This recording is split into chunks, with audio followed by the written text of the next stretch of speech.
मेरे मन में एक बात विशेषता से आती है कि हम यह जानते हैं कि शरीर, कुटुंब, धन, जमीन, मकान आदि ये सब उत्पन्न और नष्ट होने वाले हैं। सदा हमारे साथ रहते नहीं, रहेंगे नहीं और रहना संभव नहीं है। फिर भी ये हमारे साथ रहेंगे, ऐसी धारणा बना रखी है जो बिल्कुल गलती है।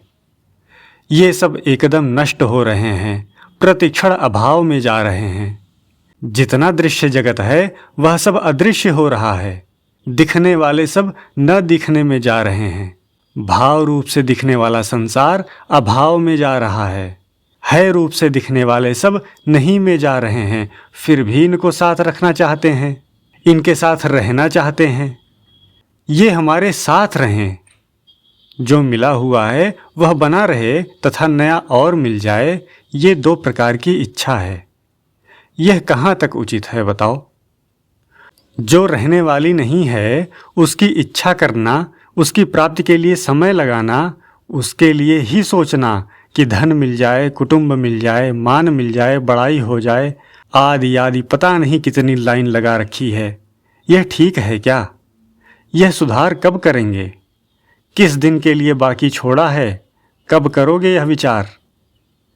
आप जो काम करते हैं वही काम करते रहें, पर उसे स्थायी न माने। और जो कुछ मिला हुआ है यह स्थायी बना रहे, यह इच्छा न करें। बस इतना सुधार करना है।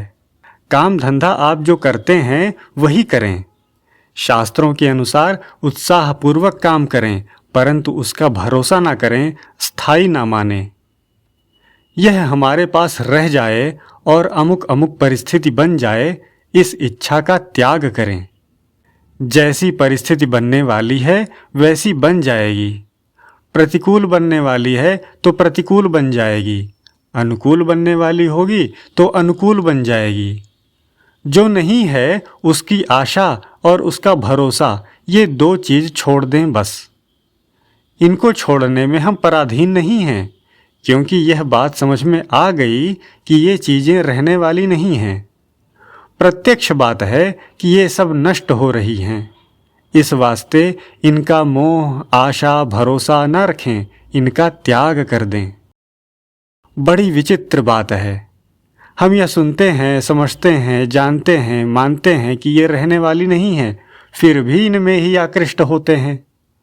तो केवल इनका जो आकर्षण है उसको मिटाना है और कुछ नहीं करना है, फिर सब ठीक हो जाएगा। आकर्षण में फायदा कोई सा भी नहीं है और नुकसान सब तरह का है। आकर्षण रखने से पराधीन हो जाते हैं। पराधीन सपने हो सुख नाही। आकर्षण कैसे मिटे? इनको दूसरों की सेवा में लगावें, दूसरों को सुख पहुँचावें। यह भाव बना लें कि सबको सुख कैसे हो, सबको आराम कैसे मिले, सबको लाभ कैसे हो, सबका हित कैसे हो। यह सोचते रहें। सर्वभूत हिते रताः, हमारी रति प्रीति सबके हित में हो जाए। अगर प्रीति ऐसी है कि हमारे लाभ हो जाए, हमारे संग्रह हो जाए, हमारा मान हो जाए, तो यहाँ ही घाटा है। यह भाव बदल दें, यह खास चीज है।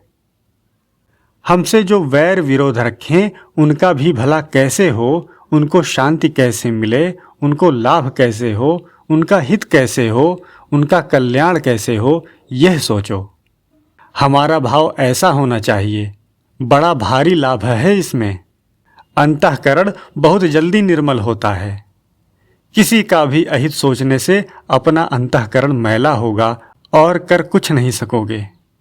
हमारे करने से कुछ हो जाए यह बात है नहीं। आप किसी का अहित सोचकर अहित नहीं कर सकते और हित सोचकर हित नहीं कर सकते, क्योंकि उनका सांसारिक हित अहित उनके भाग्य के अनुसार होगा। हमारा भाव अगर दूसरों का हित करने का होगा तो हमारा कल्याण जरूर हो जाएगा। हमारा भाव यदि दूसरों के अहित का होगा तो हमारा पतन जरूर हो जाएगा, इसमें संदेह नहीं है। कुछ नहीं कर सकेंगे सिवाय इसके कि हम अपना कल्याण कर सकते हैं और अपना पतन कर सकते हैं। सर्पाणाम च खलानाम च परद्रव्यापहारिणाम अभिप्राया न सिद्ध्यन्ति तेनेदम वर्तते जगत। सर्पों का, दुष्टों का, चोरों का, डाकुओं का अभिप्राय सिद्ध नहीं होता। इसी से यह संसार बरत रहा है, नहीं तो संसार को चौपट कर दें। चोर और डाकू किसी के पास धन रहने देंगे क्या? पर उनका मनोरथ सिद्ध नहीं होता। आप कितना हित कर लोगे, कितना अहित कर लोगे, कुछ नहीं कर सकोगे। हित करके दुनिया को निहाल कर दो, यह बात नहीं है। आपका भाव हित करने का होगा तो आप निहाल हो जाओगे, और आपका भाव अहित करने का होगा तो आपका नुकसान हो जाएगा। किसी के पास आपसे ज्यादा धन है तो आप उसे मिटा तो सकते नहीं, तो क्यों जलन होने दो मन में? यह मुफ्त में आग क्यों लगाओ? सर्वे भवन्तु सुखिनः, सर्वे सन्तु निरामयाः, सर्वे भद्राणि पश्यन्तु, माँ कश्चित् दुख भाग भवेत्। ऐसा भाव रखो तो आपको क्या नुकसान है? अंतःकरण निर्मल हो जाए मुफ्त में, बड़ा भारी फायदा होगा। बड़े बड़े यज्ञ, दान, तीर्थ, तप आदि करने की अपेक्षा ऐसे भाव से अंतःकरण निर्मल जल्दी होगा। भीतर का मैलापन जल्दी दूर होगा। बड़े बड़े शुभ कर्मों से इतनी जल्दी नहीं होगा। पर आपको तो क्या है कि जब किसी सुखी को दुखी देखते हैं तब आपको चैन पड़ता है।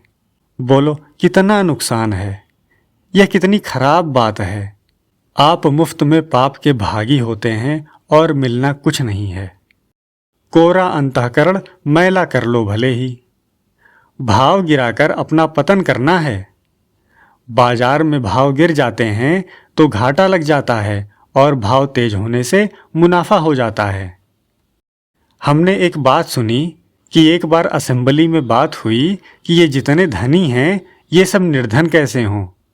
तो कहा गया कि इन पर टैक्स लगाओ, टैक्स पर टैक्स लगाओ, जिससे किसी तरह ये धनी लोग निर्धन हो जाएं। यह बात जब बीकानेर दरबार ने सुनी तो वे बोले कि तुम भावना करते हो कि सब धनी निर्धन कैसे हो जाएं?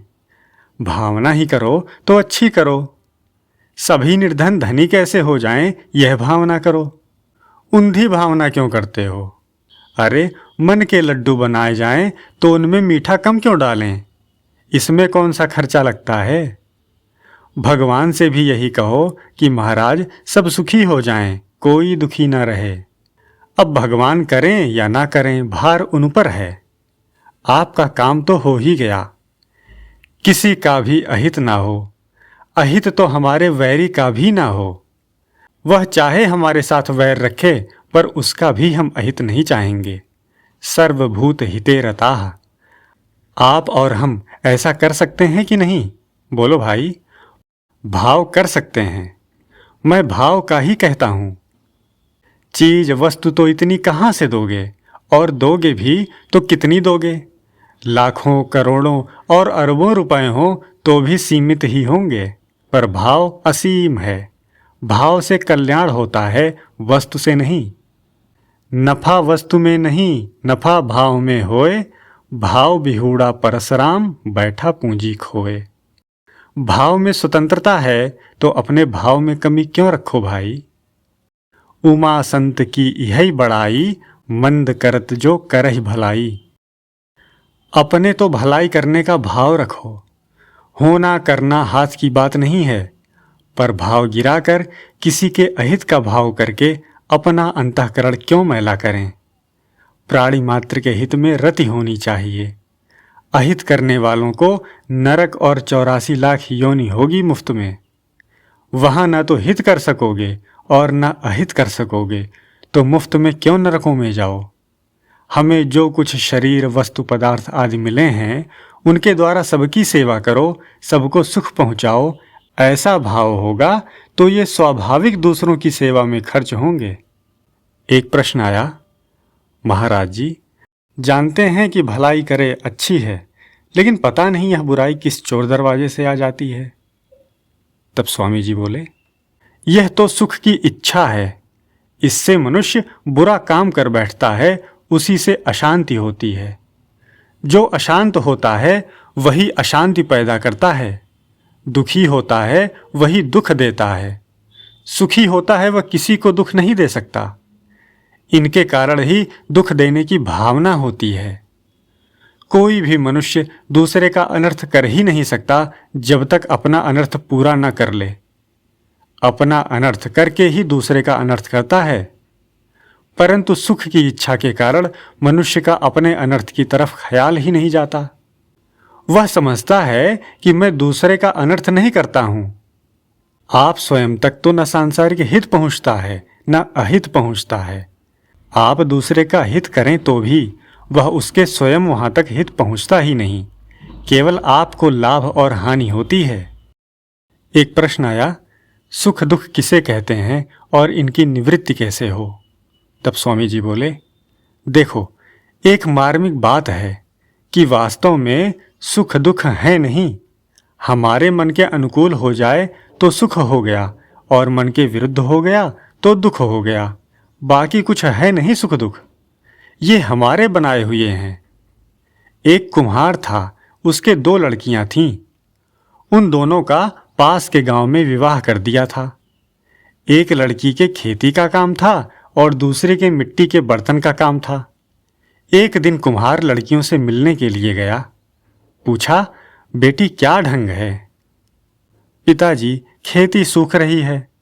अगर 5-10 दिनों में वर्षा नहीं हुई तो फिर कुछ नहीं होगा।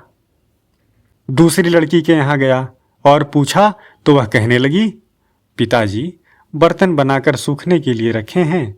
अगर 10-15 दिन में वर्षा हो गई तो सब मिट्टी हो जाएगी। अब राम जी क्या करें बताओ? एक के वर्षा होने से सुख है और एक के वर्षा होने से दुख है। जिसके वर्षा होने से सुख है उसके वर्षा ना होने से दुख है। तो यह सुख दुख अपने बनाए हुए हैं। वर्षा हो जाए अथवा वर्षा ना हो, ये हमारे हाथ की बात तो है नहीं। फिर क्यों सुखी दुखी होते हो? जो हो जाए उसमें प्रसन्न रहो। जो होना होगा वह होकर रहेगा।